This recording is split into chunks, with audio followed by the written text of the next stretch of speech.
I just want to kind of start off by, we've got 4 or 5 minutes before the webinar starts. I just want to share this really cool video from the people that created Chat GPT. Let me know what you think. GPT-4 takes what you prompt it with and just runs with it. From one perspective, it's a tool, a thing you can use to get useful tasks done in language. From another perspective, it's a system that can make dreams, thoughts, ideas flourish in text in front of you. GPT-4 is incredibly advanced and sophisticated. It can take in and generate up to 25,000 words of text, around 8 times more than ChatGPT. It understands images and can express logical ideas about them. For example, it can tell us that if the strings in this image were cut, the balloons would fly away. This is the place where you just get turbocharged by these AIs. They're not perfect, they make mistakes, and so you really need to make sure that you know the work is being done to your level of expectation. But I think that it is fundamentally about amplifying what every person is able to do. GPT-4 training finished last August, and everything that's been happening in the past few months up until we've released it has been a giant sprint to make it safer, more aligned, and also more useful. We have put in already a lot of internal guardrails around things like adversarial usage, unwanted content, and privacy concerns. And when we release a model, we know things are not done. We know we have to learn. We know we have to update. We know we have to keep improving all the systems around it to make it suitable for society. To me, the most compelling use cases of these technologies will come from starting with a real human need. The obvious one where these systems have really incredible potential is in education. GPT-4 can teach a huge range of subjects. Imagine giving a 5th grader a personal math tutor with unlimited time and patience. It's a great tool to bring learning to everyone in a way that is personalized to their skill level. GPT-4 brings the dream of having the most useful, helpful assistant to life. It's really about adding as much value to everyday life as possible. So let's get started. So first of all, thank you for joining. It's a Friday. I hope everyone's having a good Friday. My name is Larry Hernandez, and this is my company, RecruiterDNA. This has been an amazing time. I've been doing this for about 25 years, and nothing has kind of shocked the system since the internet, and that's how big Chat GPT is going to be. So I'm going to show you a little bit. We've only got half an hour, and like I said, the more questions you ask, the more I can tailor this content to you. But let's see, just kind of a little bit about me. Been doing this for about 25 years. For those of you who don't know me, started off in the agency world, went into RPO with Accenture, where a large Fortune 100 company outsourced all their sourcing and recruiting to us.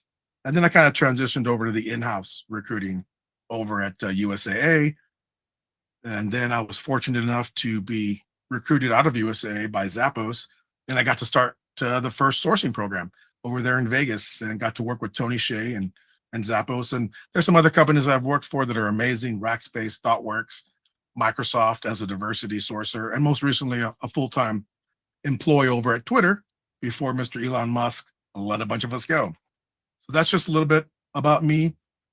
I'm going to go over this. So at the end, we'll go over questions, but there is a Q&A button on the bottom, and you can either post anonymously, or if you just start typing, we'll see your name, and then others can upvote it, right? So if you're kind of quiet, but you see a good question in the Q&A, upvote it, and then at the end, I will answer it. And once again, everyone is going to get a copy of the recording, the notes, the links, everything. Okay, so,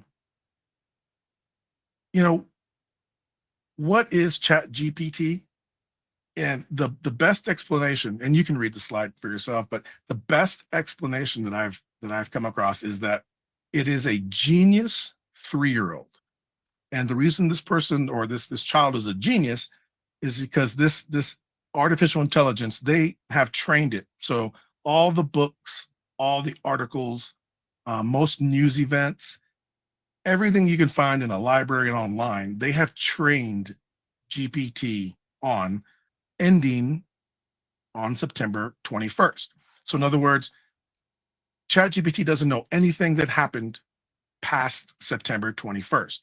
And the reason I'm sharing this with you, because there's some books coming out by some really cool people. There's a lot of articles, and we get excited that, hey, ChatGPT is going to change everything. And then you start using it for recruiting and sourcing, and then you realize that's old information. So just remember that if you have the free version and you're just getting started, there's going to be a gap now. With the paid version and all these other tools that we're going to go over, you can access real-time information. So, and the reason I say, or they said it was ChatGPT is like a 3-year-old, is because it knows everything. What's the capital of this? Solve this equation. Real quick, give me a summary of Alice in Wonderland and how the pros and cons of this and that, almost like a college course. It can spit it out. What it doesn't know where it's at, doesn't know who you are. It doesn't know any context. So in that way, it's kind of dumb until you can kind of train it, right? And ChatGPT just came out with an update yesterday morning where it's going to kind of help you train it. But and that's the major thing, is how do you get ChatGPT trained up to what you know? Also, just real quick, pros and cons of what ChatGPT can do, what it can't do. Okay, on the left are all the amazing things. The number one thing I think busy people like yourselves, myself, use it for is you get a text with an attachment, or you get something that's got a lot of text, a company announcement, whatever it may be. You cut and paste it into ChatGPT and just say, hey, give me the bullet points that I need to know. And it spits it out. And we'll kind of go over that if we have time. What it's not good is, we talked about, it's got no real-time update. It doesn't know what's happening right now unless you tell it. It's got no emotional understandings. There are some privacy concerns if you don't set this up. And it has trouble with complex tasks. So we kind of have to kind of break them down. So real quick, let me just ask everybody so I can know who my audience is. Are you currently using ChatGPT right now? And your options are yes, no. There's a middle one, because as you know, LinkedIn, most of the tools you use for sourcing and recruiting and for personal life, you're going to start seeing this little magical moving button that's AI. So the middle question would be, yes, I'm using it, but not directly. And when I say directly is, are you on the actual Chat GPT engine? And that'll help me. I'm going to put yes here. And let's share the screen here. And let me go right to Chat GPT. All right, so I hope everyone can see the screen. So I remember doing all this, I finally said, look, Bitcoin and NFTs and blockchain, that's kind of like buzzwords. So when ChatGPT came out, I was like, I'm too busy to do that. Then I logged in, started playing with it. And this is what you get. This is the main screen. It looks kind of boring, right? So this reminds me of the early stages of the internet, where it's kind of like, before you had mouse and click. Believe it or not, I recruited when we just had either paper or just dumb terminals like this. You'd have to remember the commands. So it doesn't really wow you. That's going to be the biggest change. And it's already happening now. The biggest change is going to be in the next 3 months. All these companies are going to be coming out with a prettier way to interface ChatGPT. So really, the center is just a message, right? This is where I type. This is how you get the instructions into ChatGPT. If you have your speech to text or on your iPhone, you can just talk to it. But this is it. And when you log in the free version, you're going to see like this. If you upgrade, you're going to see the fancy ChatGPT 4. Major difference with the upgrade, which I do suggest you do, is yes, it's faster and it can be more creative, like write poems and songs, and it's a little more creative, but you've got this little plugins that it's free. Once you pay for a ChatGPT 4, you've got all these plugins, which solves the major issue that ChatGPT doesn't know what happened between September 21st and today, because I can get YouTube summaries. I can talk to a PDF. I can get diagrams. WebPilot lets me actually talk to a web link, except for LinkedIn. So let's just let me just check in to make sure there's nothing major here, like I can't hear you or I can't talk to you. Okay, good. So Let me go back to the screen I'm sharing. Okay, so let's pretend you're a new employee with a company, or you're an agency or consultant, and you're like, just got a new position. I'm going to cut and paste a job description from OpenAI, the company that makes Chat GPT. So first of all, let's see if this works. Sometimes it doesn't work. So I'm just going to ask Chat GPT-4, do you have access to this link? I'm just going to talk into Chat GPT, and I just cut and paste the job description. Now see, WebPilot is the plugin. It goes, you put a link in there. Let's start talking to it. If you have the free version, you can't do this. So there it is. Here's the answer. So just by cutting and pasting the link of a job description, it kind of already knows what it is. Now, at any time, I can click stop generating. In other words, I get it. I just want to know if you could get the link.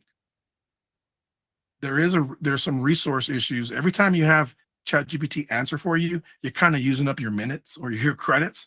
So, if it starts giving you a long answer, just stop and we can ask it something else. Now that we know it's talking, I'm going to ask it, please, my spelling's bad, so bear with me. Please explain or summarize this job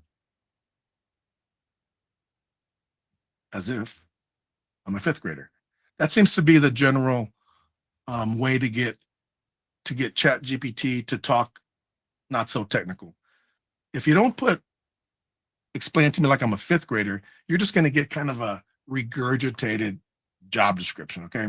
So if you're new to a company, or if you've never worked on this job, this is kind of cool because it kind of explains it to you like, oh, good. So there, it gives me a little bit about what this job can do. Now, thinking ahead, what else might you want to do? Well, you can say, now I'm not going over how I'm doing this. I'm just kind of jumping in. Okay, so because I'm assuming you've played with it a little bit, and you can ask me questions. But one of the major things with ChatGPT is prompting, or I'm going to ask you a question. The better the questions are formatted, and the more specific, the better the answers you're going to get. Because remember, ChatGPT is a genius 3-year-old. A 3-year-old might not know what I'm talking about. So you really got to be patient and think about what you're asking. So I'm going to put ChatGPT in a role. I'm going to say act as a technical recruiter. Period. I'm not going to hit enter. Of course, I misspelled recruiter wrong. Act as a recruiter. Context. I'm going to give it a little bit of context because it's a 3-year-old. I'm meeting with the hiring manager for this role. Period. Now I'm going to ask it for a task. So I've said, act as a recruiter. Give it a little context. Hey, I'm going to meet with this hiring manager for this role. Give me 10 questions that will help me get a better understanding of this position, of this role. I'm going to hit enter. Now you've noticed that I didn't cut and paste the job description again. On the left side, we talked, I don't know if I told you, but on the left side of ChatGPT, which you can hide, these are all the messages you've had with ChatGPT. Very similar to if you were on Slack or Teams, or, it just kind of saves all your messages. The only difference is these are messages to ChatGPT, not other people. ChatGPT in its normal format is not a collaborative thing. This is just you. There are ways to get around that. So this is kind of cool. Here are some questions that you can prepare for the kickoff meeting or the intake meeting. If you want to use these answers, which of course we do, I have learned not to do this and copy and paste. You get some funky formatting. So just use this little clipboard here, copy, and then you can pop it into Word, Docs, Grammarly to kind of clean it up. Warning, don't just use this tool and push the answers out to the public. because it's still a new technology and it makes a lot of little errors. You cannot assume that the facts it gives you or what it gives you is correct, but it is an amazing way to jumpstart projects, right? You're busy, you have a new rec, you're like, oh no, I have an intake, it got scheduled on my calendar. I'm not ready. I have like 20 minutes to get ready. This is where it can really help you. And like in my course or in my training, you can keep digging in this, like, give me some questions that are gonna, just think about the questions you would really ask in an intake. What is the team doing? I'll just put it like this. Give me some questions to ask the manager that will help me recruit candidates that will match his team technically, and I guess we'll use the word culture for now. Let's see what it says. Sometimes the answers are amazing, sometimes they're not. So let's take number one. Can you describe the technical skills and proficiencies that are most important for this role? Let me look at number three. How would you describe, let me wait till it finishes, it's moving. Okay, number three. How would you describe the team's approach to problem solving? Are there any specific methodologies, processes that the team follows? These are really good questions. And you can pick and choose which ones that you like. But so right now I've taken a job. Maybe some of you just joined. I'm in the paid version of Chat GPT. We pretended like I got a new role. So really I just cut and paste the job description. And because I'm on the paid version, it knew that it was a job, and it gave me a little bit of a summary. Okay, so dumb it down for me. Maybe I'm new to this technology. Then I asked it, I'm gonna meet with the manager. Give me 10 questions I can ask. Then I asked it, give me 10 more questions to ask about team fit, whatever it may be. Now you can just keep talking. We're having a discussion with Chat GPT over this job. And as long as you, like, I could do a new chat right now. Let's see, new chat, and start working on something else, and then go back, and there's my conversation. Okay. The up and down is like, this is how you train. These AI engines and technology needs to be trained. You'll hear that a lot. It's trained. Is it trained? It just means like, hey, good job. And you can give it feedback, and that's how it learns. So the more you talk about one thing, I like doing it per job. That way, you can rename it rec number 555, and I can do the whole entire process in this one link. If Chat GPT thinks it's too much, it's going to tell you, hey, start a new thread, right? Now, let me see, what else could I do? So I prepared for the intake, and now it's time for maybe phone screen. I'm going to phone screen some candidates. So write some questions that I can ask potential candidates that will measure their skills to the job.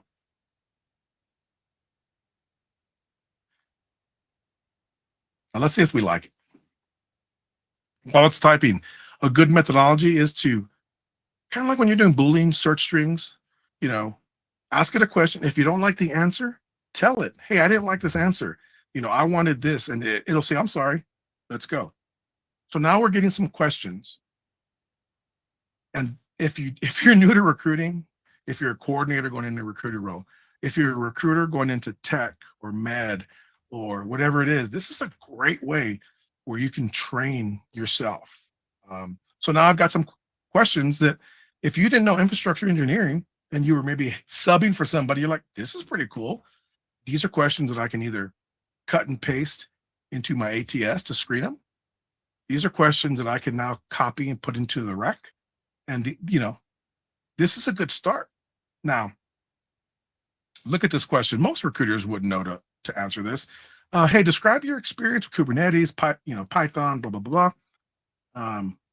That's kind of cool. Now, if you like this, now let's say you're going to make this official and you want to kind of get maybe an interview guide. So I'm going to say, rewrite this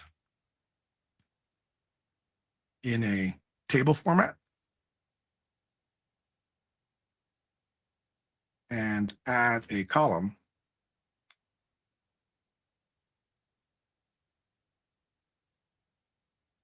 Add a column. Sorry, I'm getting chats coming up. Add a column to score. Let's see what it does here. Now, when you're learning about Chat GPT, there's two things you need to remember. One, prompting. How do I ask questions? Number two is formatting. How do I want the output? I'll just use the word, the sentence, give it to me in a table format. And now I've turned these interview questions into a 1 through 5, right? And we've all been there. Hey, Larry, do you have a standard interview question? Can you share it with our meeting? You're like, oh boy, like, I didn't do this, or this rec was handed to me. Like, I don't know. You can just keep going with this, Pretty cool. So let me just check in with everybody because time is, I thought half an hour was going to be enough time. Let's see. All right, good. No questions. Okay. I just want to know, we've got, golly, 6 minutes, not enough time.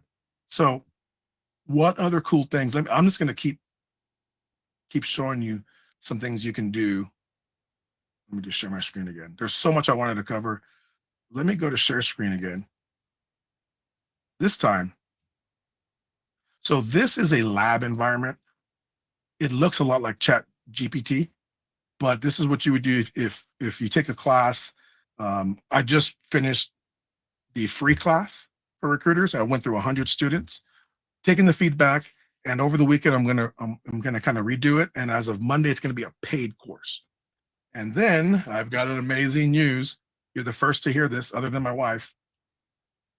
Probably Wednesday, I'm going to launch the first Chat GPT certification for recruiters. Okay, and that's why I invested in this lab. In this lab environment, 10 to 25 people can all log in. Maybe you don't want a Chat GPT account. I can give you access. Really, you're borrowing my Chat GPT account, but all of you can be in the same environment, and we can build prompts together, because in order to get certified, we have to make sure that you know what I'm talking about. So I've pre-done these little templates for you. So if you don't know what I'm doing, we could sit there and say, I'm going to post a job. I've already built these for you. All you do is you put in the LinkedIn posting, title of the company, a job link, submit it, and it's going to automatically spit out output for you. Okay, so we've got, these are just, like I said, prompts that I've already done. All you have to do is fill in the blanks. This will kind of get you used to using Chat GPT. Now, all these new software, there's a lot of software coming out every 48 hours. You're going to notice that they're all doing the same thing. They're either going to give you shortcuts to prompts or shortcuts to formats. You don't really need that. You can do all of this yourself. Now, let me take a break. Okay, let's go over the difference between the free version and the paid version. Paid version right now is about $20 a month. And when you get the paid version, every time you hit a new chat, you're going to get the option now. Should you try the free version, which is now 3.5, or do you want the most capable model? Now, I can put some details on the technical specs on why GPT is better, but really for you and I, the end user, the biggest thing is you'll see these icons right here. That with the $20 a month for the pro version, you get access to these approved. So let's look at the plugin store. A lot of these are new in the last week. The most popular ones are going to be Chat with PDF, which lets you upload a PDF to another site and then talk to it actually have a conversation and extract all the information. Ask PDF is another one that lets you talk to a PDF. I'm going to go through these real quick and just show you the ones that are used probably every day. So WebPilot is a huge plugin that lets you share a link, and Chat GPT it basically scrapes the link, gets the text, and then Chat GPT can talk about it. So think job description, if there's a resume online. Currently, LinkedIn is blocking Chat GPT, and you'll see some other sites start to do the same as well. This one makes automatic slides. Box Script lets you look at YouTube videos and get summaries and get at that transcript data. And so I'm going to show you those two right now. Okay, so I just grabbed a job description, a link from the Google career site, and I just hit enter. Now in GPT, the free version, nothing's going to happen. It's going to tell you I can't read the internet. Now you can see that the plugin automatically picked up the link. I'm going to hit stop generation to save some of my credits. So the important thing is, once you started a chat in the paid version, you can no longer change these plugins, okay? So you've got to do that at the beginning of the chat and then think to yourself, am I going to be using a PDF? What am I going to be doing? You can load 3 at a time. Okay, so now we've loaded a link, and now we can just communicate with it, just as if we cut and paste the entire job description. Okay, so now I'm going to demo the PDF functionality. The one plugin that I've chose is Ask Your PDF. Now this is kind of weird. Now with Chat PDF, you actually have to go log into this website and then connect it with GPT. But here's what you do. You go to the site once you've logged in, and you're going to either upload the PDF URL. I just picked my resume from my desktop, and as you can see, it's uploading. Now, right now, this may seem kind of cool, but it's kind of cumbersome. And so I think we're going to be laughing about this here in the next 3 to 6 months. Okay, so it's got the name of my PDF on the top. It's telling you, I understand what this document is. This looks like Larry Hernandez's resume. And it even gives you some possible questions to use. You can talk to your PDF or document through this interface, or, and I'm going to cut and paste just the end of that link. That is the document number. Now I'm going to go back to ChatGPT and say, you can ask it whatever you want, but this is how I do it. Do you have access to this PDF? And I'm going to cut and paste that document number. Since I have that PDF plugin, Ask Your PDF plugged in, it knew it. Okay, you're talking about this PDF. Now it's checking to see if it has that number. Sometimes it doesn't. Boom. So now we know that it has access to my resume. It's going to kind of give you a short summary. I'm going to hit stop. But so now as a sourcer and recruiter, you could plug in resumes and then ask it, does Larry have diversity sourcing experience? And it's going to go through that PDF. And in just 3 or 4 seconds, it's going to say yes. At Microsoft, Larry was. And so that's kind of cool. So you are now talking to a PDF, resumes, job descriptions, reports, analytics, long documents. So that's kind of cool. So that's the big difference right now between the free version and the paid version. You're going to get first priority. It's going to be faster, more dependable. It's going to crash less. But those are 2 really good examples of plugins you can use.